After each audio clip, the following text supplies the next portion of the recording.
आज आपण रंगमंचावर पाहत आहोत नाटक जशास तसे.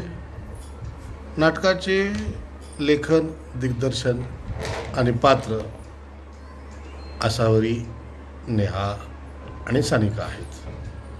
नाटक सुरू करूयात. स्टार्ट.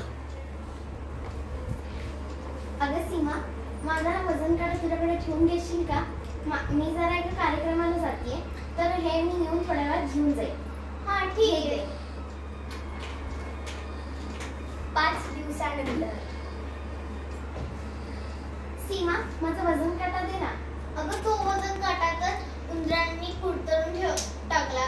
मी सांभाळून ठेवायचा म्हणून माझ्या कपाटात ठेवलेला, पण कसं काय माहित माझ्या घरात उंदर आले आणि त्यांनी तो वजन काटा कुरतरून टाकला. असं कसं माझं वजन काटा उंदर कुरतरून टाकतात? मला काय माहित. तर मी ठेवलेले, पण काय माहित उंदर कशी गेले, पण तो वजन काटा त्यांनी कुरतरून टाकलाय. पूर्ण तो वजन काटा तुटून गेला. पण असं कसं उंदर कुरतडू शकतात वजन काटा? एवढा मोठा वजन काटा होता तो. मला नाही माहित, पण तो खूप तुकडे तुकडे झाले. मी तो देऊ का? नको, ठीक आहे, तुझ्याकडेच ठेवतो वजन काटा. 1 दिवसानंतर. अगं सीमा, मी भाजी आणायला जाते. तुला काही भाजी हवी आहे का? हा. राधा, काय तू काकूंबरोबर भाजी आणायला जा. हा ठीक आहे. काय भाजी आणायची मला एका खंडावर लिहून दे. ठीक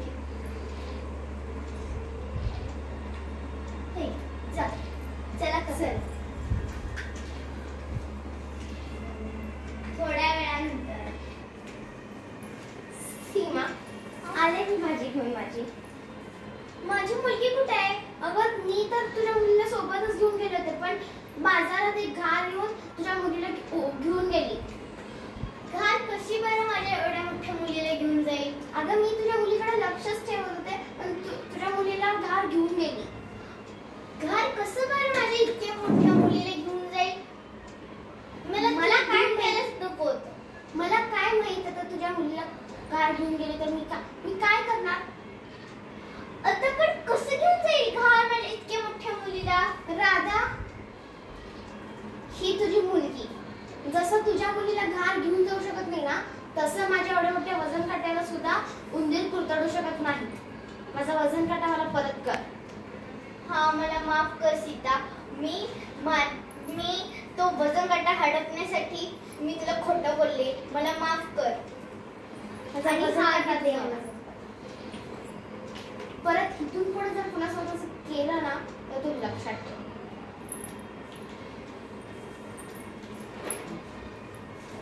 झालं.